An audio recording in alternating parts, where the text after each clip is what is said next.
Hello friends, welcome back to our channel. આજે આપણે DD સેટમાં ફિઝિક્સ એમાં ચેપ્ટર નંબર 4 ઉષ્મા અને તાપમાન માપન ચાલુ કરીએ છીએ. આ છેલ્લું ચેપ્ટર છે ડીડી સેટનું ફિઝિક્સમાં. ઉષ્મા ઉષ્મા એ ઉર્જાનું સ્વરૂપ છે. બે પદાર્થના તાપમાનના ફેરફારમાં થતી ઉર્જાના વિનિમયને ઉષ્મા કહે છે. એનો એસઆઈ એકમ જૂલ છે. સીજીએસ એકમ અર્ગ છે. 1 જૂલ બરાબર 10⁷ અર્ગ અને 1 અર્ગ બરાબર 10⁻⁷ જૂલ. 1 કેલેરી બરાબર 4.186 જૂલ થાય. હવે તાપમાનના માપક્રમ જણાવો. એના 3 માપક્રમ છે: સેલ્સિયસ, ફેરાનહીટ ને કેલ્વિન. સેલ્સિયસમાં એક વાતાવરણ દબાણે પાણીનું ઠારણ બિંદુ 0 ડિગ્રી સેલ્સિયસ હોય અને ઉત્કલન બિંદુ 100 ડિગ્રી સેલ્સિયસ હોય. અને ફેરાનહીટમાં એક તાપમાન દબાણે ઠારણ બિંદુ 32 ડિગ્રી ફેરાનહીટ અને ઉત્કલન બિંદુ 212 ડિગ્રી ફેરાનહીટ હોય. કેલ્વિન એક નિરપેક્ષ માપક્રમ છે. ટીકે બરાબર કેલ્વિન થાય અને ટીસી બરાબર સેલ્સિયસ થાય. તો આપણે સેલ્સિયસમાંથી કેલ્વિનમાં ફેરવવું હોય તો 273 પ્લસ સેલ્સિયસનો સરવાળો કરીએ એટલે આપણને કેલ્વિન મળી જાય. અને એનું ઊંધું જ કરવાનું, એમાં બાદબાકી કરવાની કેલ્વિનમાંથી, એટલે આપણને સેલ્સિયસ મળી જાય. હવે ટીએફ એટલે કે ફેરાનહીટ અને ટીસી એટલે સેલ્સિયસ.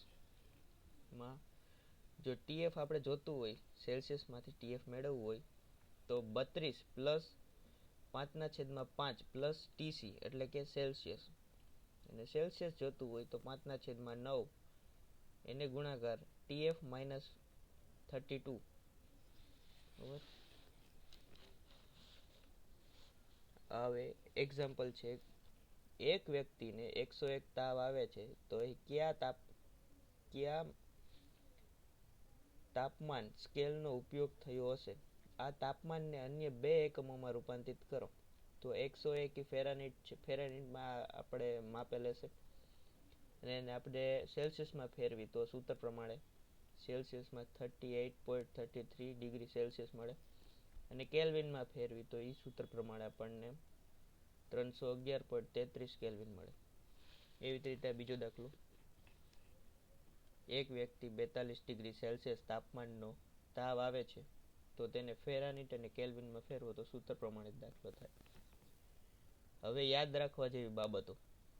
જો ફેરાનહીટ અને સેલ્સિયસ 40 ડિગ્રી તાપમાને સરખા થાય અને ફેરાનહીટ અને કેલ્વિન 574.6 ડિગ્રી તાપમાને સરખા હોય.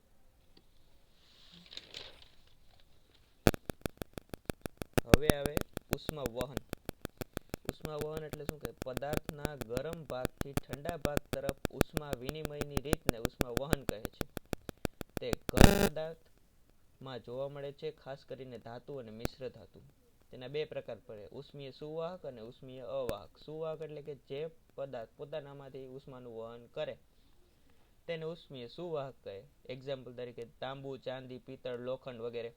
અને ઉષ્મીય અવાહક જે પદાર્થ પોતાનામાંથી ઉષ્માનું વહન કરી ન શકે તેને અવાહક કહે.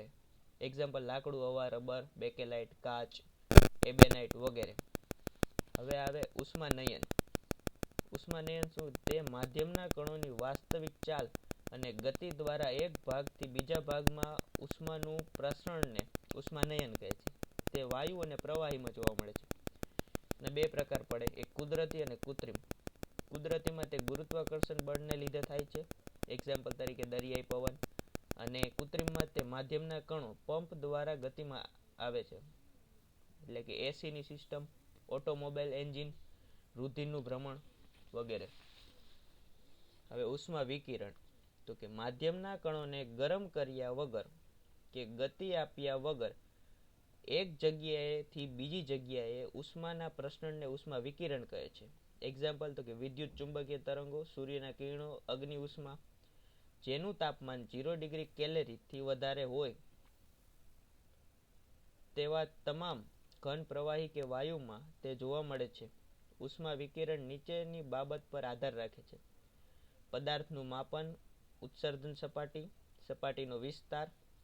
તે 8 × 10⁻⁷ થી 4 × 10⁻4 મીટર જેટલી તરંગ લંબાઈ ઉત્પન્ન કરી શકે છે. તે અદ્રશ્ય તરંગો છે. Example infrared. ઉષ્મીય વિકિરણ પ્રકાશના વેગથી શૂન્ય અવકાશમાંથી પસાર થઈ શકે છે.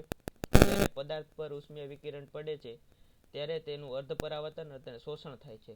શોષણ એ રંગ પર આધારિત હોય છે. એક્ઝામ્પલ કાળો રંગ બીજા રંગ કરતાં વધારે શોષણ કરે. ઉષ્માધારિતા એટલે કે Hc એટલે કે પદાર્થને આપવામાં આવતી ઉષ્મા એના છેદમાં તાપમાનનો ફેરફાર.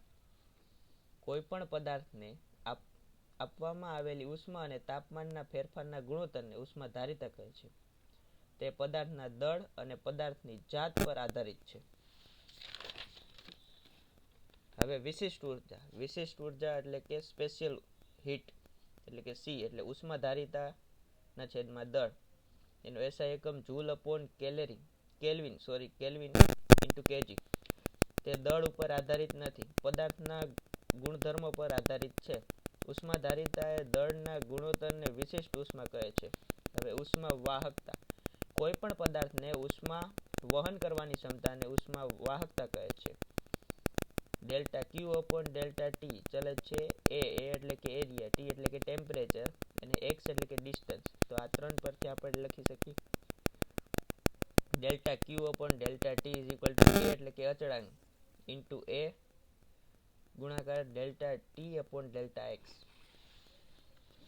હવે એના એક્ઝામ્પલ કે કોલ્ડ સ્ટોરેજમાં દિવાલની જાડાઈ વધારે રાખવામાં આવે છે. બરફને થર્મોકોલ અને લાકડાના વેરમાં રાખવામાં આવે છે. દરવાજાનું હેન્ડલ શિયાળામાં ઠંડુ લાગે છે. અને એસ્કિમો લોકો ઇગ્લુમાં દિવાલ વચ્ચે અંતર રાખે છે. અહીં આપણું ડીડી સેટમાં ફિઝિક્સના લગભગ બધા ચેપ્ટરો કમ્પ્લીટ થઈ ગયા.